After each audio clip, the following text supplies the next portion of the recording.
you in contact so that you can get your question answered. So that's, I just gave you a little bit of an exposure of my strategy in life. Don't know the answer, but know who does.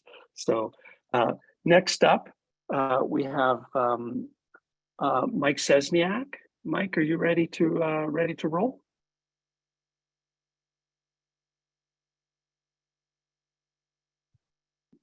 Can you see me? Can you hear me? We can see you. We can hear you, Mike. Go ahead. Great. So, hello, everyone. I'm Michael Szczesniak. I'd like to acknowledge that I'm joining you today on the traditional territory of the Esquimalt and Songhees Nations.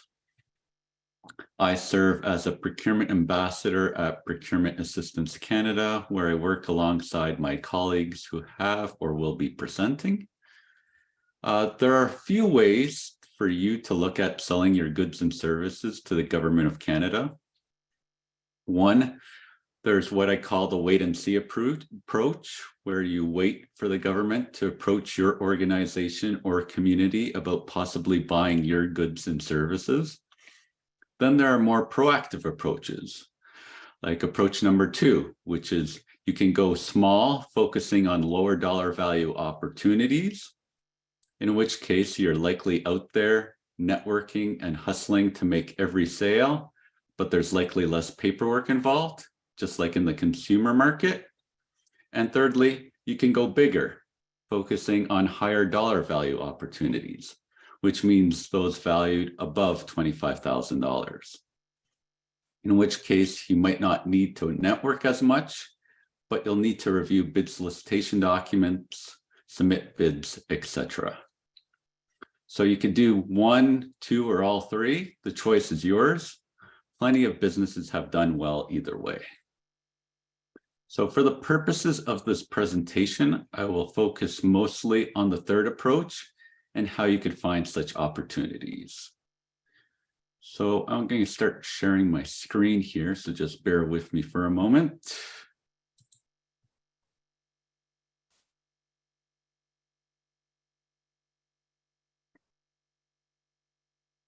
I've shared my screen. Can someone please confirm that it's visible with the Canada Buys website? It's not not working yet, Mike. Oh, okay.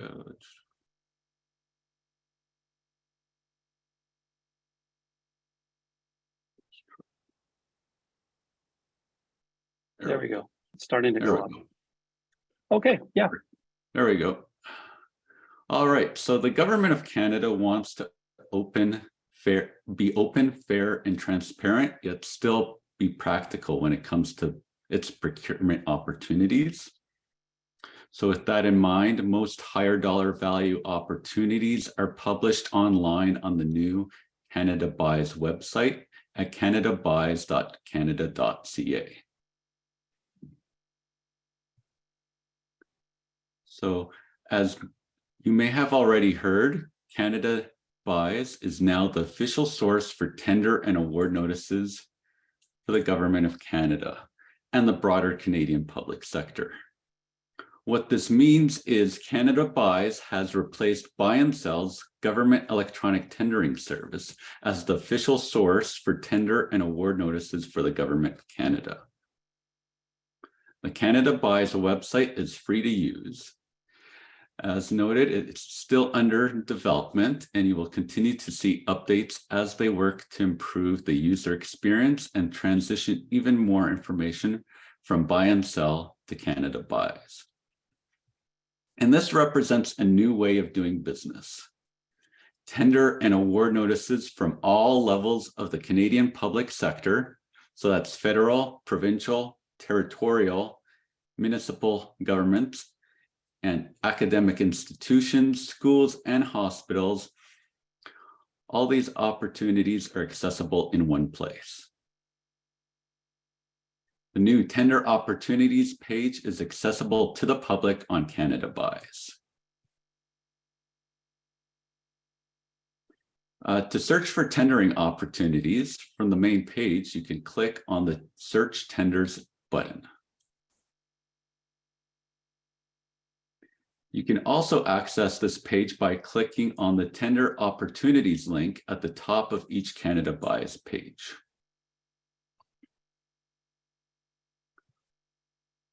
On this page, you will see a search field where you can enter keywords to search for notices. Below the search field, it shows what filters are currently associated with the search. Filters help reduce the number of search results depending on the criteria you select. Personally, I like to review the filter options to ensure I search for what I want.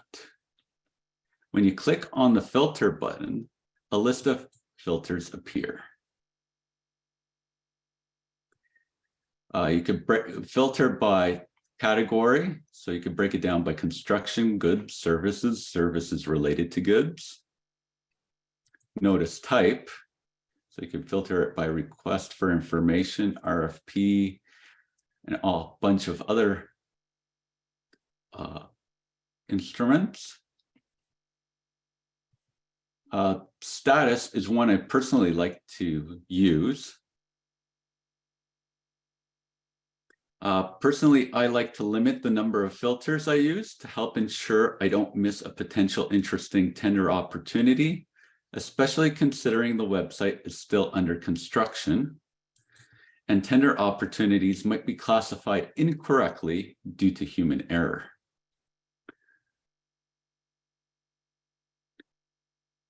So since I am currently interested in opportunities that are still open, I make sure there is a check mark next to open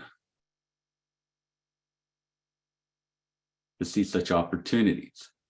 For this example, I don't care about expired, canceled, or awarded, so I make sure there's no check mark next to them.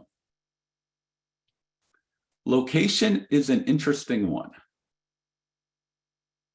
As tempting as it is to go down and start selecting only locations that are of particular interest to me,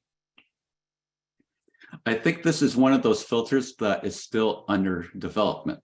So I make sure there are no check marks next to any of these locations, even as tempting as it is.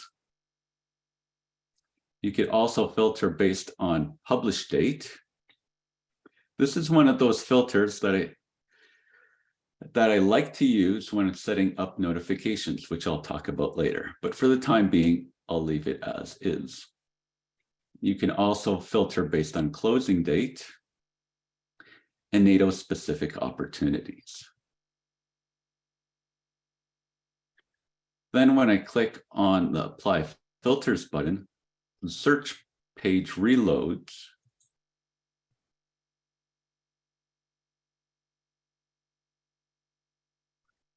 And you'll notice that the number of opportunities has been reduced significantly.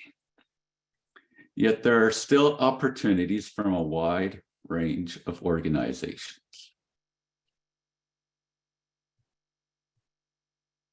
So this is a good opportunity for me to talk to you about Scale Up.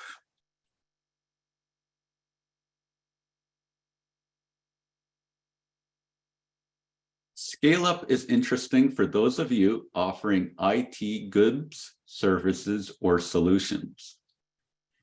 Scale Up is a new social procurement pilot initiative that helps make the procurement process easier, faster, and aims to diversify who receives contracts. Led by Shared Services Canada, Scale Up targets micro and small businesses that are either Indigenous businesses or businesses owned or led by underrepresented groups, women, visible minorities, and or persons with disabilities.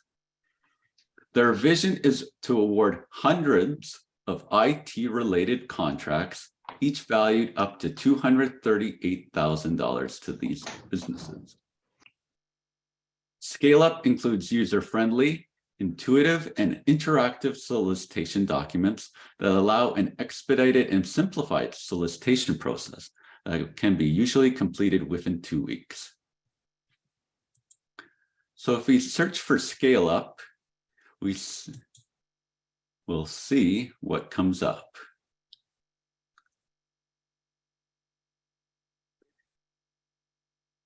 So as you can see, there are 3 opportunities currently active. Say now that you want to be notified of new tender opportunities that mention scale up. You would go back to your filters. You'd make sure that open status is still checkmarked. And I like to go to the publish date filter and select last 24 hours. I then apply filters.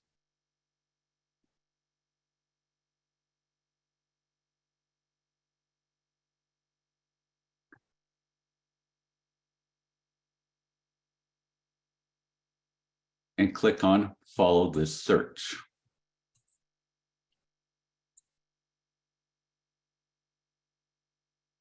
On this page, you can create notifications to receive updates on tender opportunities or specific search criteria that are relevant to your business. Here, you could edit your current search criteria and edit it if necessary. Once you are happy, you enter your contact information. And I personally like to customize the subject line for my email notification in case I end up setting up multiple notifications. And then I select the type of notices I am interested in. Then just click on create an email notification. And that is how you set up an email notification. Going back to the tender opportunities, let's say we wanted to see what salmonid tender opportunities are available. So we enter salmonid.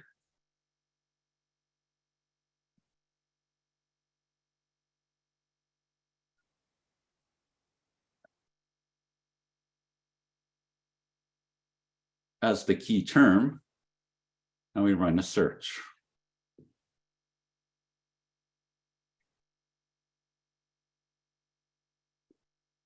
We see that there are currently 2 opportunities active.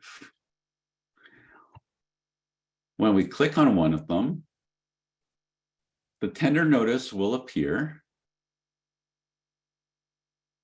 with information about the opportunity, including the date solicitation closes, and there's a nice countdown here on the side.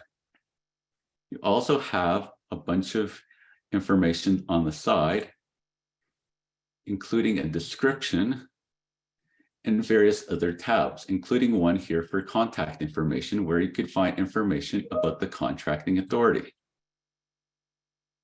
Another important tab is the bidding details tab, which when you click on, will provide you full details regarding this tender opportunity.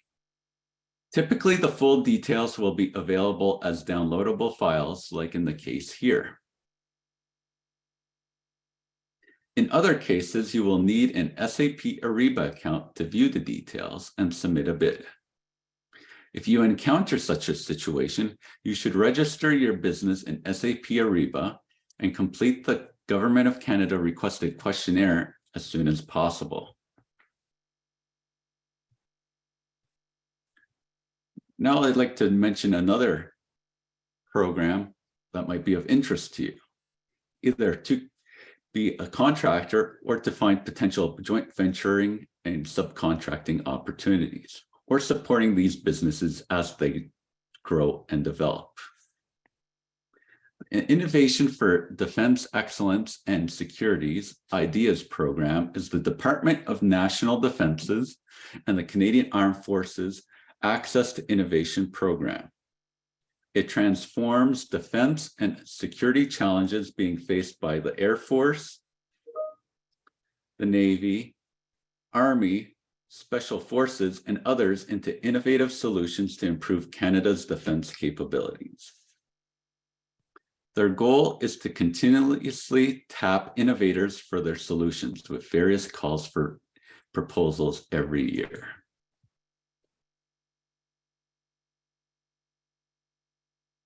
Ideas is for all Canadian innovators, from defense primes to academia, small and medium enterprises to nonprofits, municipal, provincial, territorial entities to individuals. Participating in the Ideas program gives many benefits to innovators involved, from access to world-class subject matter experts to generous funding opportunities. Ideas has around $85 million in funding annually to develop, test, or build your concepts. When you run a search for ideas like I just did, you will notice that there are currently several opportunities. Say you are interested in partnering with other businesses for this opportunity.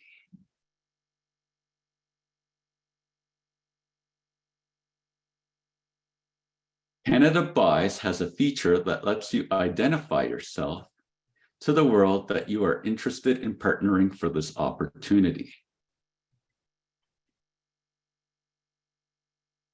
And now say you are interested in food catering opportunities and heard rumors that the government has issued standing offers and contracts in the past and likely will again. You can run a new search. So you could use Canada Buys to review past award notices by entering catering as a search term and running a search.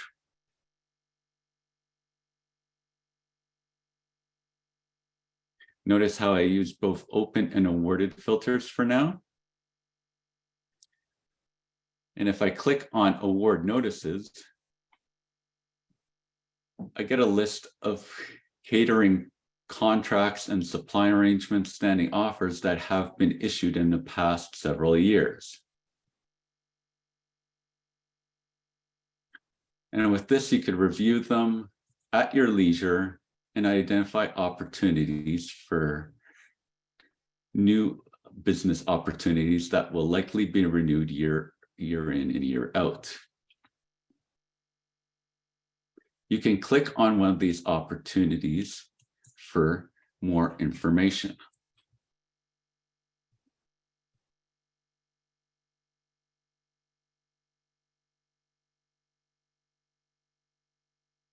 Now, as you will recall, I mentioned that information is transitioning to the Canada Buys website from the old Buy and Sell website.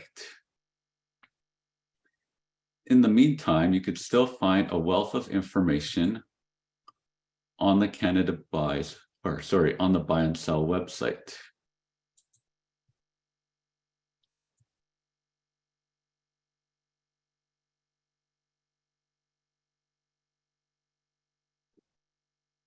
Mike, there's a couple of questions if you have a moment. Yeah, I just have a few more things I'd like to note. I just had to reset the screen sharing here. Okay. Just bear with me. Can you see the Buy and Sell website? Yes, we can. Okay, great, thanks. So you could still find a wealth of information on Buy and Sell, including information on various initiatives and programs, including the National Procurement Strategy to address direct, abandoned, or hazardous vessels.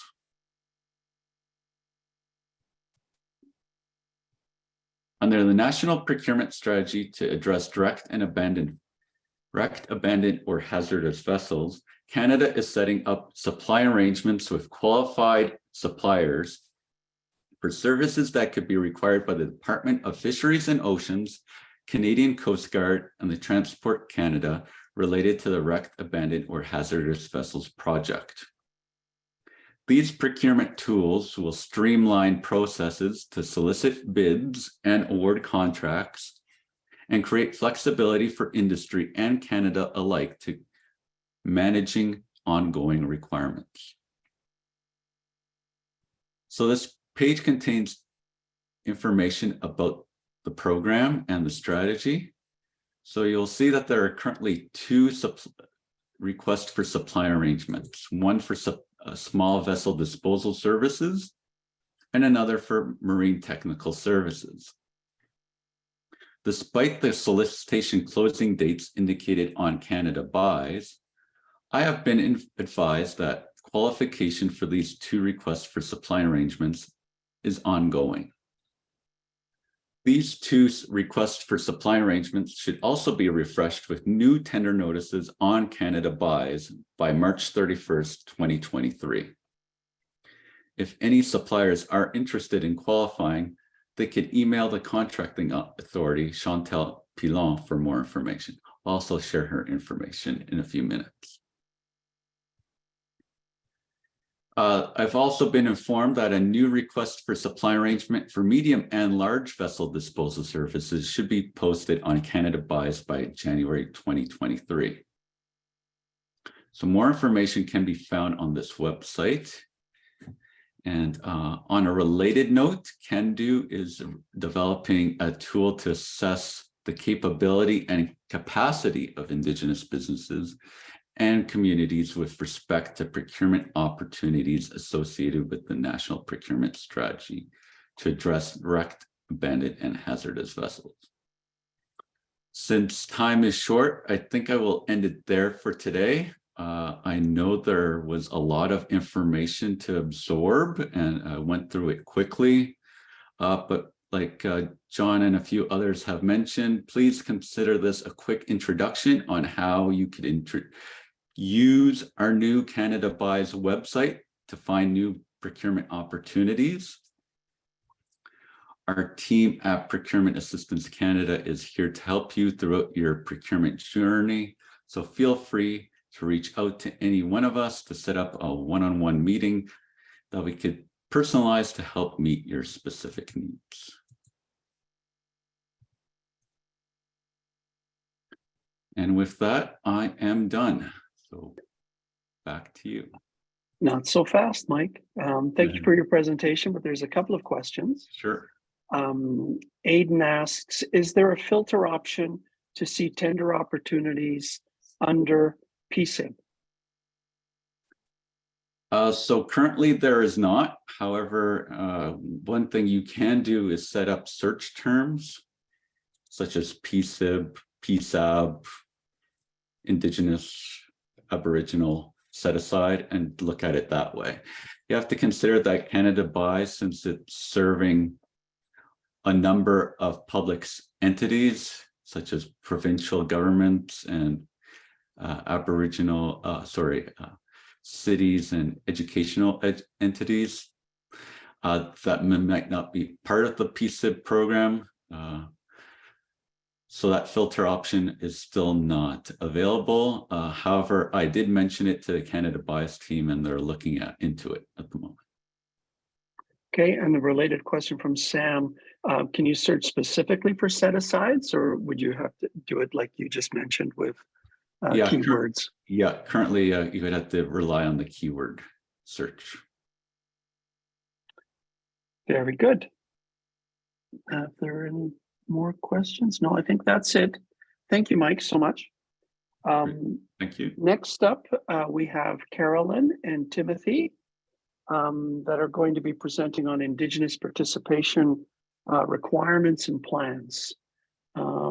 Carolyn and Timothy, are you ready to yes, to run I your am. presentation? Yep, it's Carolyn. I'm online and I was chatting with Tim in the background. He should be here as well. So I'm here. Yep. Okay, so I'm just gonna take a moment to talk to you to face to computer screen or TV screen.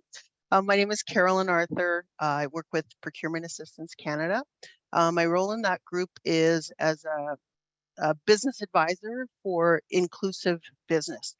So in that way, I kind of take an intersectional approach to my work, and I'm focusing on assisting entrepreneurs and business owners who are Black, Indigenous, women, persons with disabilities, etc. And these are, categories that the government has, but I'm here to serve those communities. But I don't say no to anybody. So I'm here to help any business owners learn about the opportunities that are in the federal procurement supply chain. And as well, I just want to acknowledge the territories where I am right now. I'm currently in Whitehorse, which is the traditional territories of the Kwanlin First Nation and the Quechan Council. I'm usually in Vancouver, which is traditional territory of the Musqueam, Squamish, and Tsleil-Waututh Nations. So that's a bit about myself. I'll just pass it on to my colleague, Tim. Hey, how's everybody doing? My name's Tim Dymond, and I work for Procurement Assistance Canada, and I'm part of the Western region. So in terms of the kind of work that I do at Procurement Assistance Canada, it's very similar to what Carolyn does. And I'll kind of add to that, kind of one of the roles that I focus on in the Western region is connecting the work that we do, the work that the buyers do, to the outreach that we do. So we're really trying to kind of focus in on following the work. So just I also should take a moment just to acknowledge where I am. I'm in Winnipeg, Treaty 1 territory. It's traditional territory of the Anishinaabe, Cree, Oji-Cree, Dakota, and Dene peoples, and I'm on the homeland of the Métis Nation as well. A little bit about the work that I've been doing in the past, and I've been focusing on IPPs and IBPs and all of these other names that we'll find out about in the next couple of minutes. So I'm really happy to be here, and I'm really happy to be able to talk to everybody about it. So thank you very much for getting me on today. Perfect. And I'm just going to take a moment to share a screen here. Let me know if you're seeing a slide that says Indigenous Procurement Plan. We have a go. Okay, good, Carolyn. Excellent. Thank you. So Tim and I, we're going to talk about that acronym IPP, Indigenous Procurement Plan, and what it means and how it can assist the government in reaching that 5% target that ISK spoke about. So Carolyn, you might want to change it to your presentation mode so everybody gets a full shot. I think it's that little button there at the bottom that shows the computer screen, maybe. Not exactly sure. Okay. Keep going over to the left a little bit. I think that might be it. No, not sure. Okay, I'm going to stop sharing. That's okay. No, that's okay. That's no problem. I just figured, just so everybody gets a full picture. But we can just continue if we want. Well, Carolyn, sharing that screen was better than not sharing any screen. I'm gonna. Yeah. John speaking. If Carolyn, if you just do what you did for the share screen options again and choose there should be a second screen available for the presentation mode. Just take a quick look and see if that will help. Okay, one moment. I'm not the 100% Zoom techie person, but okay. I'm going to share screen again. I'm sharing, and then we need to change the view. Yeah, I think you can click on display settings, right where your arrow is, maybe. And do swap. Yeah, maybe. To be honest, I'm not sure how these work. It's a few. Yeah. I'm okay to talk through with what's going on, and it gives everybody an advanced look at what we're going to talk about. Yeah, I think that's actually a really good way to do it as well. So I can start us off anyhow. So basically we're here to talk to you today about Indigenous participation plans. And so just kind of like exactly what it says here, these are contractual obligations intended to provide some positive socioeconomic benefits to Indigenous businesses and communities. So, you know, like for procurements that you see that might include Indigenous participation plans or IPPs, in these type of procurements, Canada will set the Indigenous participation evaluation criteria. And then after that criteria is set, bidders will be asked to make commitments related to those criteria into their IPPs. And then these commitments will be scored as part of the bid evaluation. And then when the contract is awarded, the successful bidder will be required to report back its progress in meeting those commitments alongside the usual contract work that it does. So as you can see here, there are many different names, many different acronyms that you may come across. IPPs, IPRs, IOCs, IBPs, AOCs. There are tons of acronyms, but you know the intent really you know is similar, and that is to increase the economic opportunities you know through the procurements that we're doing. So IPPs can be applied to a variety of different procurements, but that said, modern treaties, and this is kind of a little bit of an answer back, or a little bit of kind of you know advancing some of the stuff that Indigenous Service Canada was talking about as well this morning, is that modern treaties contain provisions requiring the inclusion of socioeconomic evaluation criteria in the solicitation documents. And like I was mentioning, these can be referred to as a variety of different acronyms. We have Inuit benefits plans; those are in line with the Nunavut Directive and the Nunavut Settlement Area. You may see Indigenous opportunity considerations or IOCs in other modern treaties. But regardless of the name, you know, the intent is the same, you know, to increase participation of Indigenous peoples and businesses in federal procurement. There is common criteria that you might see as part of an IPP. I'm just going to use IPP as kind of a right now, this, you know, instead of, you know, claiming each one separately. But you'll see some common criteria, but this will vary on you know modern treaty applicability. So you might see employment opportunities, or we may be asking bidders to provide employment opportunities through maybe hours of work, employment hours, or to employ a number of individuals that are Indigenous. You may also see training and skills development, where asking for particular or commitments for training programs to follow throughout the course of the contract, or hours of training that may be provided. And then also there's a component, there can be a component of subcontracting through the course of the contract, which is also something you heard about a little bit earlier. And that is just through, you know, dollars, you know, subcontracts that are awarded under the prime contractor. And in some instances, you'll see commitments for office location. A good example of this would be as part of the Nunavut Directive in the Nunavut Settlement Area. There will be points in evaluation provided to businesses, well, Inuit-owned businesses that are located in the Nunavut Settlement Area. But at the end of the day, the IPP, you know, or the participation plan or requirement needs to fit the requirement. Pass it over to you, Carolyn. Okay, thank you.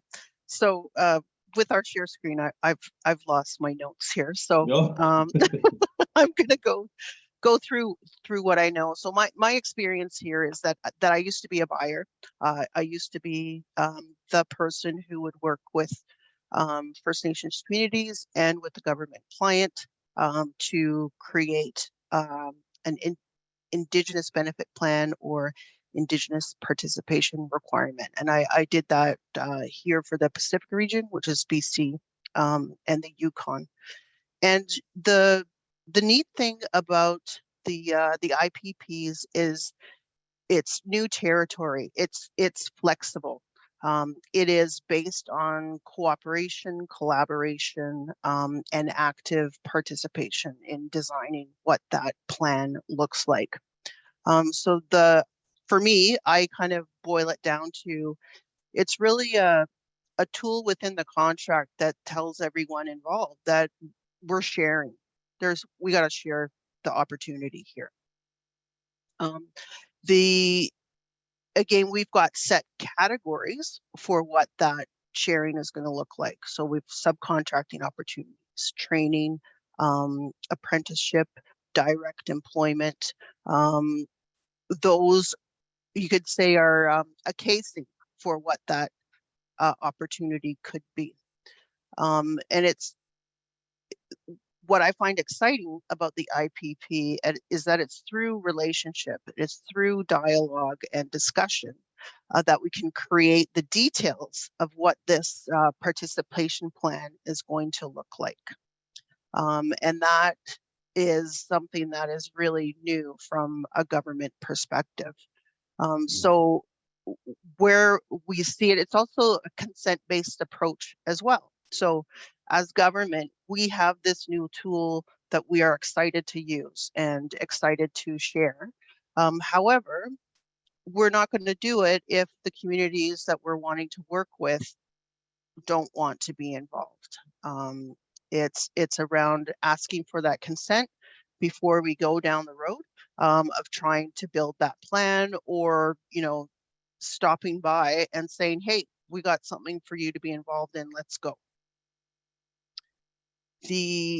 So getting to that relationship aspect of it is that there should be a lengthy time period of when somebody from the government is going to approach you or approach your community to say that there's an upcoming procurement that we feel is a good opportunity to involve an Indigenous procurement plan.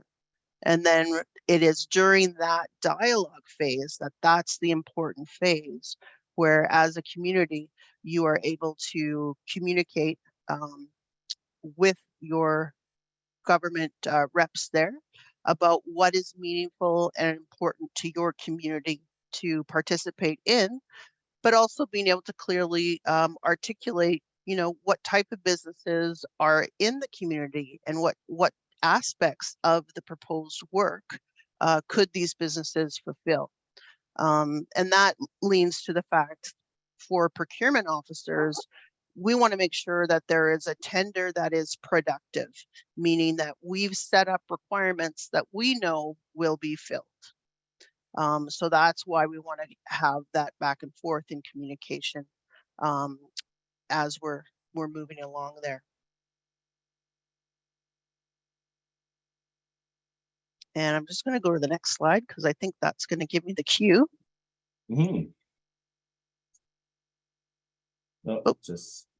I skipped. There we go here. Yeah, so this one, there's $23 billion of an annual spend from the government of Canada. And we heard about that 5% target, and that's a minimum target. So we can see that there's a huge opportunity available for your communities to participate, build capacity, build businesses, and be an active participant in government contracts and work that are in your territories and within Canada. And again, what's important is the early discussion stage. That is the most important stage, because that's where we create the value. And that's the value for the government, but also the value for your communities. One aspect of the IPP is that it becomes an obligation for the prime contractor to fulfill. It's written into that prime contractor's contract, but it's also a set of criteria of the bid that's going to be evaluated. So the contractor, they want to write a really good bid, and they need you to help them write that portion of the bid and make it a good one. So it's, again, being open and ready to communicate, but also communicating in a way that works for you, not necessarily just the way to communicate that works for that that bidder. Tim, do you have anything to add on that? Yeah, I'll just kind of sort of take a step and just say, when we were thinking about, you know, like what might be important, you know, for Indigenous suppliers to know, you know, to add, you know, what you're talking about is just to kind of have a bit of a background understanding of, you know, like there's the kind of the obvious piece there from what you said, is that, like, you know, federal departments are very motivated now, you know, to leverage procurement, you know, to meet these objectives.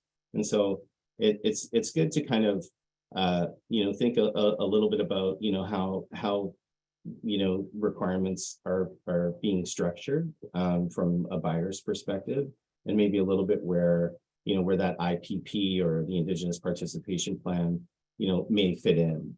And so just for a little bit of background that might help, is that, like, we encourage buyers, like, very, very early on, you know, to look at, you know, assess their procurements with their client to kind of get a better sense of, like, where those opportunities might be. So, you know, there's a lot of analysis that's conducted very early on to determine, you know, if there's a particular mandatory measures that may be applied, like if there's a modern treaty that is applicable, if the directive is applicable, if there's a mandatory set aside that might need to be applied. And to really kind of, like, assess the capacity of Indigenous industry. And, you know, I think this is was probably talked about a little bit early on, the idea of, like, you know, unbundling requirements to make them smaller. So Indigenous businesses that are a little bit smaller, you know, have the opportunity to bid. So when this analysis is done, and, you know, as part of this kind of, you know, research that a buyer does, an Indigenous participation plan it's another tool, you know, in a buyer's toolbox, you know, to promote Indigenous involvement. And what's key also, I think, you know, to understand is an IPP is a way to incentivize industry that are, like, the industry themselves to incorporate the participation of Indigenous persons in business, you know, through contract delivery. So we're kind of, like, stimulating that activity as well. And because like as Carolyn was saying, because those commitments become part of the contractor's requirements, you know, the successful bidder is going to be obliged to honor them, right? And it's also, you know, a good kind of point to note that, you know, sometimes you'll see mandatory IPPs where there are kind of, you know, mandatory percentages and things of, you know, either subcontracting. Subcontract is the most common one that I've seen, where, like, there's a particular amount of subcontract and it has to be done with Indigenous business through the course of the contract. And in other contexts, the mandatory requirement may not be there. So that's just another sort of you know, piece to think about when you're, you know, when you're working within you know, a bid that may include an IPP. Carolyn? Thanks, Tim. And really to touch on that as well is that that bidder or supplier, that non-Indigenous bidder or supplier, the structure of the IPP it's an obligation for them to Absolutely. reach out to you and to reach out to your communities. So it's my hope and our hope that they will show up in the right way. They do want to do it. They want to be there because it's an opportunity for them to meet their corporate responsibility requirements.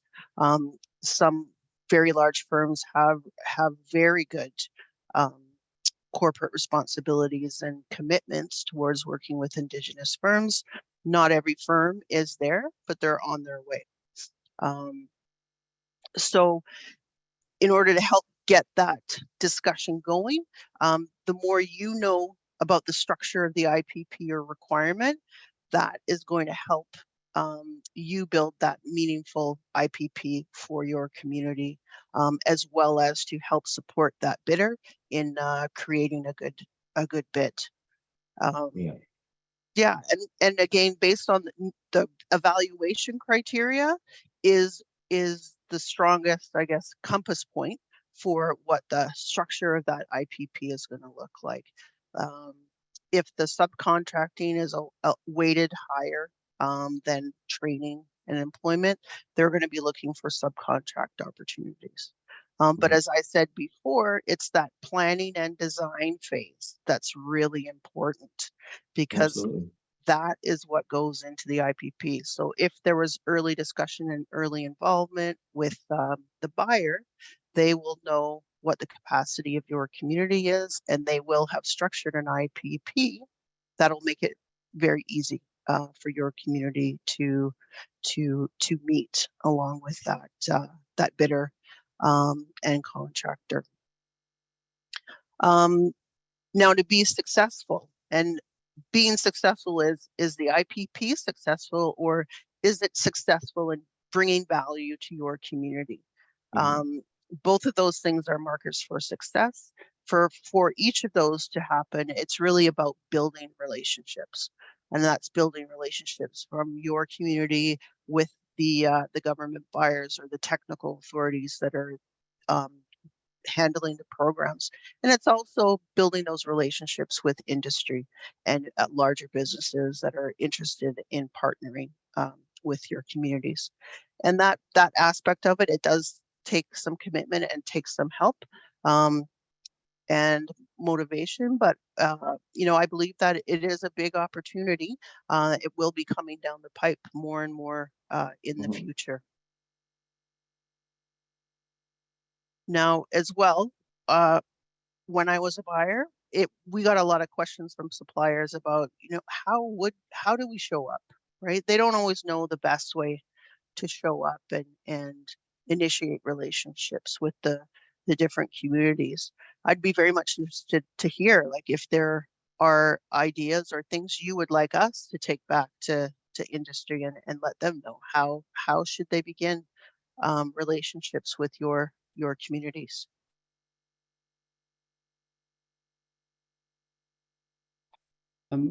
Carolyn and Tim, there's a couple of questions on the chat. I think I know the answer, but I'd like to hear it from you. First is, are IPPs strictly community focused?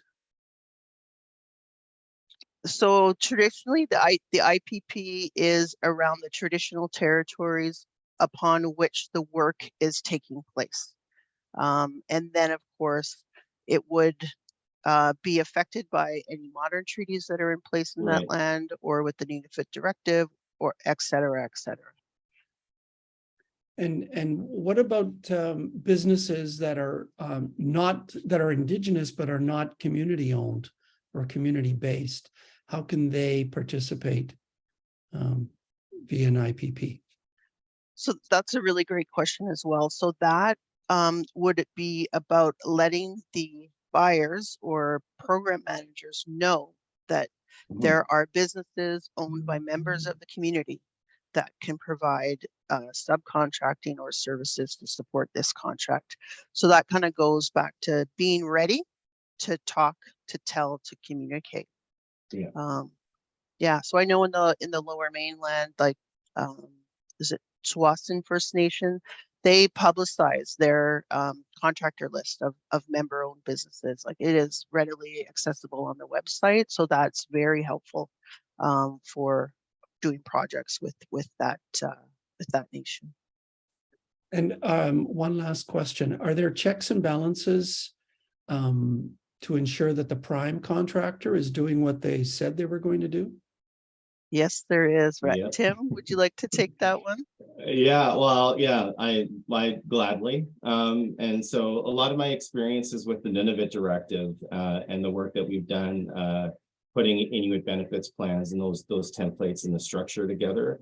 And so there are two main things. And I think that, in terms of how reporting is done is an important piece of ensuring that the commitments are being met. And then the second piece is what happens if those commitments are not being met. So like there's those two pieces, and we find that really focusing in on the reporting and the constant like building the relationship between the prime contractor, the community that is that the IBP is based around is really the best way, a proactive way to not get to that not get to that point, right? So reporting progress at the point of invoice payment, having a particular structure there is very important, and that's something that is part of the Nunavut directive, and we're seeing in IPPs now. Now, if there is a concern with commitments not being met, I'll speak to how we would do that with respect to an IPP, because it varies depending on the program that you're following. But with the Nunavut directive and Inuit benefits plans, what we actually would do in a case where the IPP commitments are not being followed through with, and there's no action plan in place that's agreed to kind of like get back on track, then we will hold back a portion of payment. So that's something that's been implemented with respect to procurements with IBPs in Nunavut. In other areas, there's a penalty program that you might see where there's a percentage of the total contract value that may be removed from the final invoice payment if commitments haven't been met. So those are kind of the that's kind of those are the main mechanisms for for penalties or if you will, if commitments are not being met. I'll just say one other thing, because it really is kind of on the proactive. Like I said, just being proactive is a really good way to kind of not get to this space. And so what you'll see in IPPs, you'll see them in IBPs now more and more is asking for not just commitments, but an implementation plan. So if there is over a long period of time, we ask for an implementation plan that is evaluated on sub-criteria to ensure that we're not just awarding points through evaluation criteria for contractors that are kind of just giving us whatever whatever they think is best to get a high score, but is actually identifying how they are going to meet those commitments, and that's scored as well. So that's another sort of piece of that proactivity that we're trying to do right at the point of evaluation and contract award, so we feel confident that we're going to be able to follow through with the contractors really going to be able to meet those the commitments that they've committed to. Carolyn, not sure. Yeah, and that what I would add to that it is a process, and it is also an opportunity is within the relationship. So again, Tim and I are here to help and to kind of help you understand what's possible in an IPP. I had said earlier that it's flexible, and that flexibility comes from that dialogue and relationship building phase. So if you are having those discussions, you can bring up concerns about, hey, how do we make sure that these obligations are met? What are you building into the contractor, into the plan? And say what your concerns are, hear what comes back, and you'll have some input on ensuring that there's good relationship and good commitments going forward. And then the other side of it is to maintain that communication during the contract period, right? Absolutely. If things are going sideways, keep the buyers informed and let them know so that they can be discussed early and remediated or repaired before it becomes a bigger issue that impacts the community, and also it may impact the work that's going on.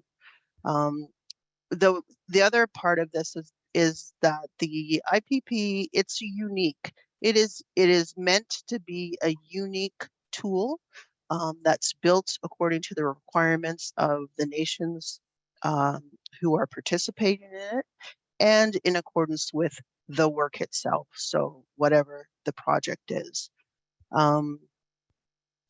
I've had good success with contracts on the Alaska Highway area of BC, and that success came about as the program leader was very committed to ensuring that they showed up and did good work with 5 different communities that were along the span of the highway that was managed by the federal government. And from that commitment, there was, an annual face-to-face meetings, talking to the community. What do you need? What are your interests are? They would be very forthcoming. They, meaning the government, would be very forthcoming about the program of work. What's the 3-year plan? What's the 5-year plan? And through those discussions and having an outlook that was long, over time, there's consistent tenders and contracts that do include participation requirements for multiple nations. So that's been a very good success, and it was built on commitment to relationship.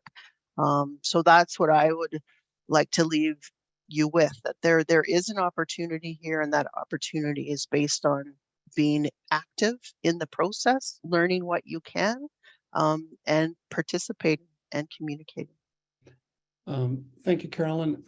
Mike Young has his hand up. Mike, did you want to pose a question? Yeah, it's more of a conversation, actually. I was just kind of wondering, like, I'm just looking through the website to look at the procurement opportunities.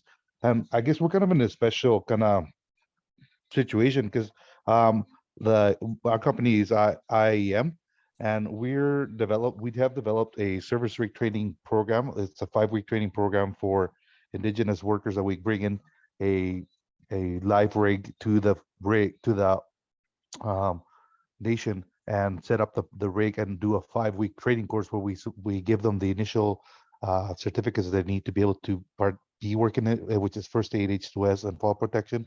On top of that, we also do part of a 5-week program. One day of the week, we bring in a Victor Lethbridge, who has been working with the Indigenous community over the last 15 years to give them kind of to help kids with addiction and just give them life skills training, right? So we bring him in once a week to build relationship with the people that are in the course, to understand their challenges. And part of our commitment to the people that take the course is a long-term mentorship, right? Like, if you have a problem at work, give us a call. Like myself and the other John has been working with me. He like, we're both 25-year plus guys on the service on the oil and gas in Alberta, right?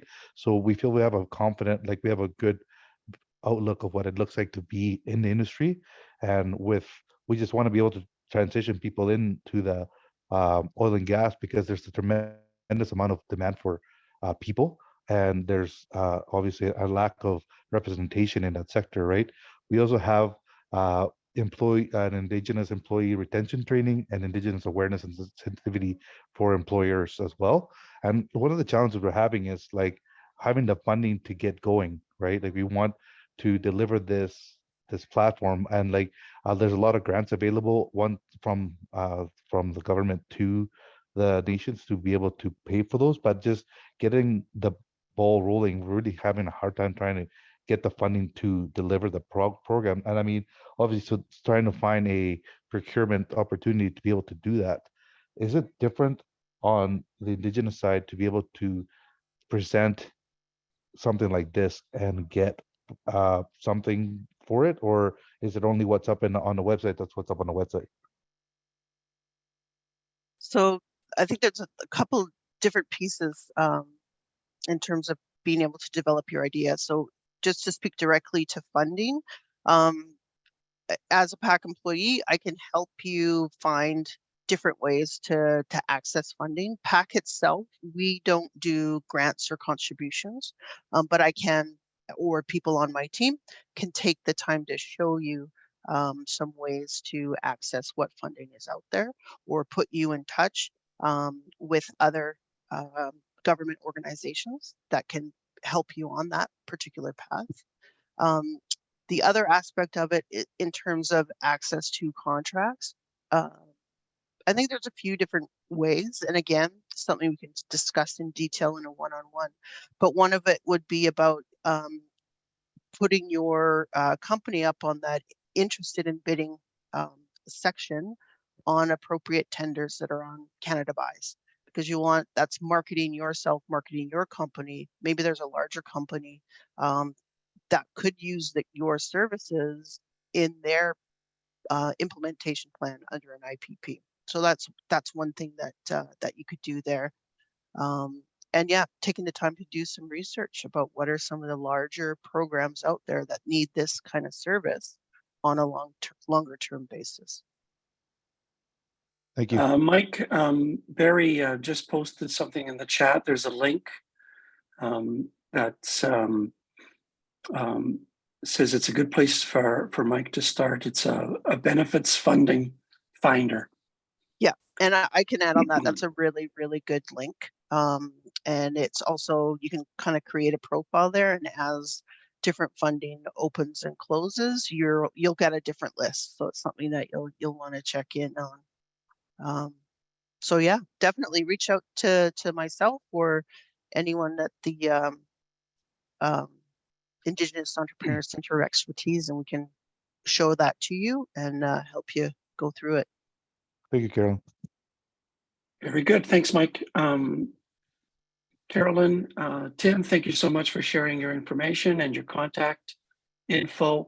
Again, the slide presentation and the recording will be available starting Thursday on the same website.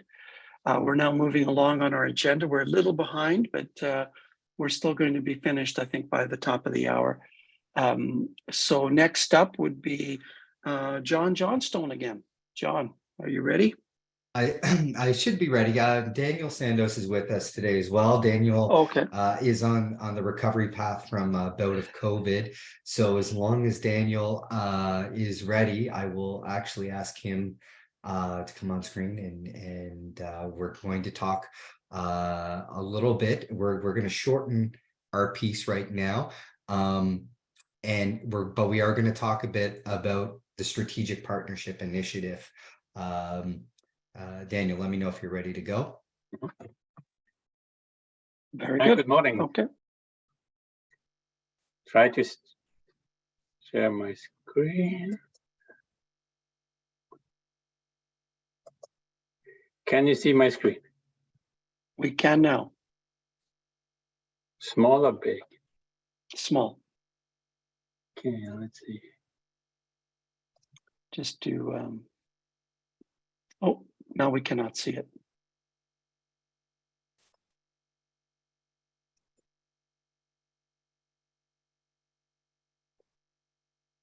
Okay, yeah, you can see the small screen. If you can use run the slideshow option, and then you should be able to see it in large size.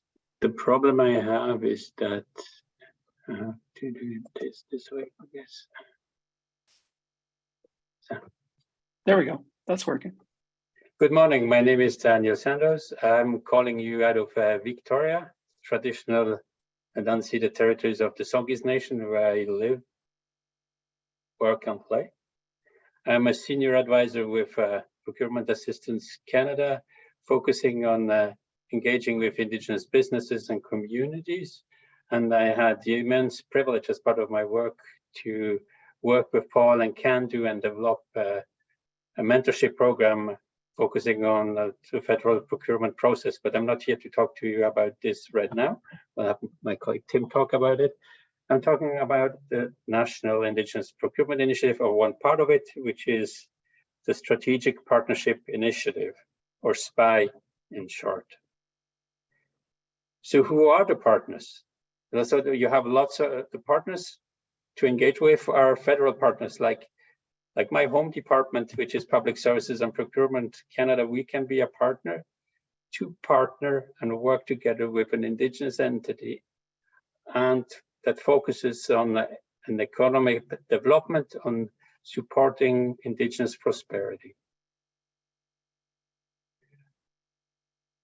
So here you see the cycle on how one of those initiatives gets approved. So typically you have a federal partner, an Indigenous partner, they are formulating a proposal around that supports Indigenous prosperity and an Indigenous and economic proposal. How can we advance socioeconomic benefits? How can we bring together multiple partners and work together to increase Indigenous participation, increase Indigenous prosperity? So we can partner with Indigenous communities, local Indigenous governments, Indigenous businesses, partnerships, joint ventures, and organizations and institutions like CANDO. So we have a number of strategic partnerships with CANDO, and we will hear about it in a few minutes.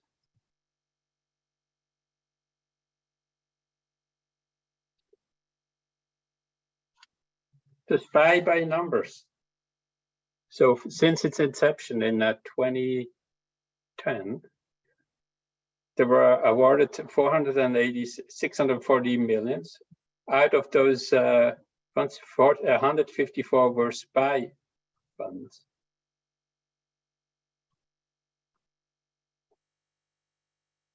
So what is the mandate? The mandate is to modernize procurement, how to reduce barriers, what are the barriers?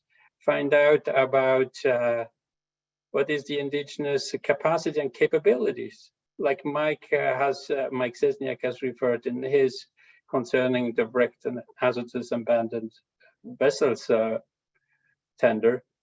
They would need to find out what are the skills available, what trades are there, what skills are where, so that we can match demand and supply. So what is the IEC role is to come in and evaluate those proposals that have been submitted. They will say, yes, we need more details here, so we will add those details will be added. We then at the end, as part of when we work with organizations like CANDO, of FNBDA with Mike Boncher on those initiatives, we will then work on those proposals to get them approved, to work together in the concretization of those projects.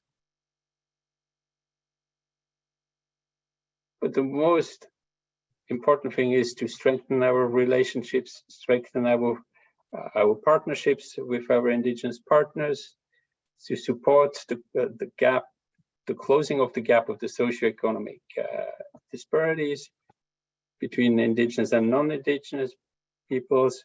Also to meet or better is to exceed the 5% federal policy on Indigenous participation in federal procurements, increase the percentage of Indigenous workers participating directly and indirectly in the supply of goods and services related to federal contracts. Now over to Paul and CANDO to talk about the strategic partnership initiatives we have mutually been involved with.